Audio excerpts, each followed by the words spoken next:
రవి ప్రకాష్ సిలికానాంధ్ర ఆసుపత్రి Kuchipudi super speciality వైద్య సేవలు పూర్తిగా ఉచితం. ప్రస్తుతం మనం నర్సాపురం నియోజకవర్గంలోని ఎన్డీఏ కూటమి ఎమ్మెల్యే అభ్యర్థి బొమ్మిడి నాయకుల వద్ద ఉన్నాం. ఇప్పటికే చాలా గ్రామాల్లో ప్రచారాన్ని కూడా నిర్వహించారు. పూర్తిగా కూడా అనుకూలమైన స్పందన అయితే సానుకూలమైన స్పందన అయితే వస్తుందని చెప్పొచ్చు. ప్రస్తుతం మన బొమ్మిడి నాయకులతో ఉన్నాం. సార్, చాలా గ్రామాల్లో ఇప్పటికీ మీరు ప్రచారాన్ని పూర్తి చేశారు.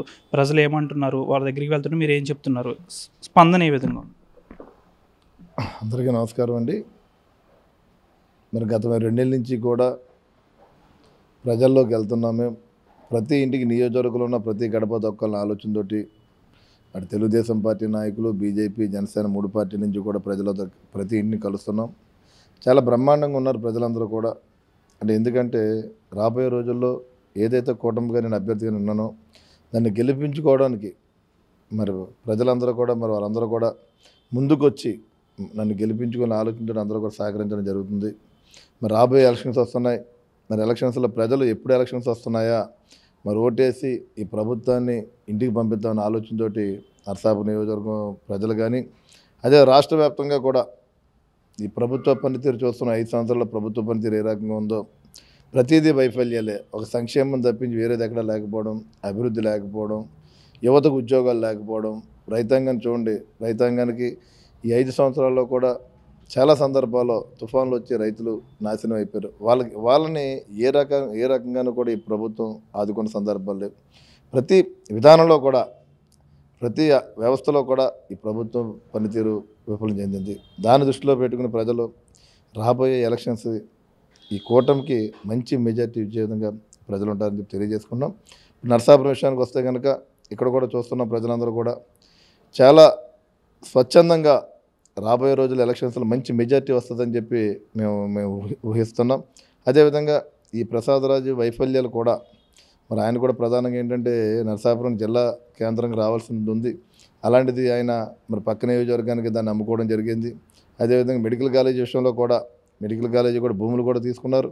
కానీ లాస్ట్కి వచ్చేటప్పటికి మరి తీరా అది పాలకొల్లు పక్కకి తీసుకెళ్ళిపోవడం అన్ని రకాలుగా కూడా ఎక్కడా కూడా మరి జగన్మోహన్ రెడ్డి గారు వచ్చి దాదాపు 3,300 కోట్ల రూపాయలు శంకుస్థాపన చేశారు.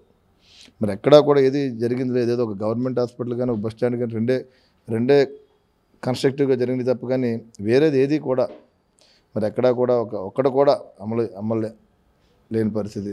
దాన్ని దృష్టిలో పెట్టిన ప్రజలందరూ కూడా మరి కూటమి అభ్యర్థిగా నాకు మంచి మెజార్టీని ఇస్తారని చెప్పి ఈ సందర్భంగా నేను తెలియజేస్తున్నాను. గత కొన్ని రోజుల క్రితం చంద్రబాబు నాయుడు ఇక్కడ నిర్వహించిన ప్రజాగళం సభ పెద్ద ఎత్తున సక్సెస్ అయింది. ఈ విజయం వెనక చూస్తే బొమ్మిడి నాయకుడి విజయం నల్లేరు మీద నడకని చెప్పొచ్చా? 100% అండి. ఇవాళ ప్రజలందరూ కూడా ఎదురు చూస్తున్నారు. అంటే గతంలో ఏ ప్రభుత్వాలు పని చేయని విధంగా ఈ ప్రభుత్వ పనితీరు అంత దారుణమైన పరిస్థితిలో ఉంది. రాష్ట్రం నాశనం అయిపోయింది. అలాంటి పరిస్థితుల్లో స్వచ్ఛందంగా ప్రజలందరూ కూడా వచ్చి ఏదైతే కూటమితో మరి మమ్మల్ని రాబోయే రోజుల్లో అధికారాన్ని కట్టబెట్టడానికి ప్రజలందరూ కూడా ముందుకు రావడం జరుగుతుంది. మరి చంద్రబాబు నాయుడు గారు వచ్చారు ఇక్కడ. మరి ఆయన సభ ఏర్పాటు చేశాం. ఆ సభ కూడా చూస్తున్నాం. దాదాపు 7-8 కిలోమీటర్ల దూరం ర్యాలీ పెట్టాం. ఆ ర్యాలీలో కూడా వేలాది మంది ప్రజలు కూడా ర్యాలీకి వచ్చి మరి వాళ్ళందరూ కూడా సానుకూలంగా మరి ముందుకు వచ్చి మరి సభ కూడా మరి జయప్రదం చేశారు. మరి వారందరూ కూడా ధన్యవాదాలు మేము తెలియజేసుకుంటున్నాం మీ తరఫున. మీకు తోడుగా మీ కుటుంబ సభ్యులు కూడా ప్రచారం నిర్వహిస్తున్నారు. ఏ విధంగా ఉంది? అదే చెప్తున్నా మీకు. మేము కూడా మా కుటుంబం, మా మిస్సెస్ కానీ, మా తమ్ముడు కానీ, మా పాప కానీ, మా మదర్ అందరూ కూడా మరి ప్రతి ఇంటికి కూడా మేము ఎవరికి వాళ్ళు స్వచ్ఛందంగా ప్రతి ఇంటికి మేము వెళ్ళడం జరుగుతుంది. ఒక్కొక్క గ్రామంలో మేము తిరిగిన చోటను కూడా మరి 2-3 సార్లు కూడా ఆ గ్రామాన్ని వెళ్ళి ఆ ఇంటికి వెళ్ళి మేము అందరినీ కలుస్తున్నాం. మేము వాళ్ళందరూ కూడా చాలా బ్రహ్మాండంగా ఉన్నారు ప్రజలు. ఇవాళ నన్ను గెలిపించుకోవడానికి నర్సాపురం నియోజక ప్రజలందరూ కూడా ఎదురు చూస్తున్న పరిస్థితి. అంటే ఇక్కడ జరిగిన ఎటుకొట్టు పనుల్లో చాలా వరకు ప్రసాదరాజు అనేక అవకతవకలు చేశారని మీరు గతంలో ఆరోపించారు. మీరు అధికారంలోకి వచ్చిన తర్వాత ఆ అవకతవకలను ఏమైనా వెలికి తీసే అవకాశం ఉంటుందా? తప్పనిసరిగా అండి. 27 కోట్ల రూపాయలతో అక్కడ పనులు చేపట్టారంటున్నారు.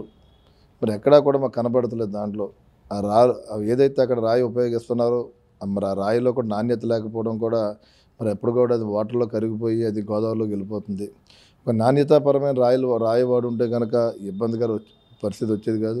ఆ టెక్నాలజీని కూడా దాదాపు 27 కోట్ల రూపాయలు ఖర్చు పెట్టినప్పుడు అక్కడ ప్రభుత్వ పనితీరు అన్ని రకాలుగా కూడా మరి ప్రజలకి ఇబ్బందికర పరిస్థితులు లేకుండా చేయాలి. కానీ అక్కడ జరిగితే కనుక మళ్ళీ కనుక నిజంగా అక్కడ అది ఏదైతే ఏటిగట్టు కోతకు గురైపోతే అక్కడ చిన్న చిన్న గ్రామాలు అయ్యి మొత్తం నరసాపురం పూర్తిగా ఏదైనా వరద వస్తే ఈ సమయంలో వరద వస్తే కనుక చాలా ఇబ్బందికర పరిస్థితి ఎదుర్కొంటాం. అలాంటి పరిస్థితుల్లో మరి ప్రభుత్వం మరి ఏదైతే ప్రభుత్వం చొరవ తీసుకొని మరి ఏటిగట్టు నిర్మాణం అన్నది మంచిగా ఇంకా చేయాలని చెప్పి ఈ సందర్భంగా మేము తెలియజేస్తున్నాం. అంటే మీరు ఒకటి అడిగారు, ఇప్పుడు ఎలాగా ఈ ప్రభుత్వ పనితీరు అయిపోయింది, మరి రాబోయే ఇంకో నెలన్నర రోజుల్లో ప్రభుత్వం మారుతుంది, మేము అధికారంలోకి వస్తాం. వచ్చిన వెంటనే ఏ రకంగా మరి ఇక్కడ 27 కోట్ల రూపాయలు ఏ రకంగా ఖర్చు పెట్టారు అన్నది కూడా మేము కూడా మరి దానికి కూడా ఒక టీం వేసి దాని నిజాలు ఏంటన్నది కూడా మేము తెలియజేసుకుంటాం.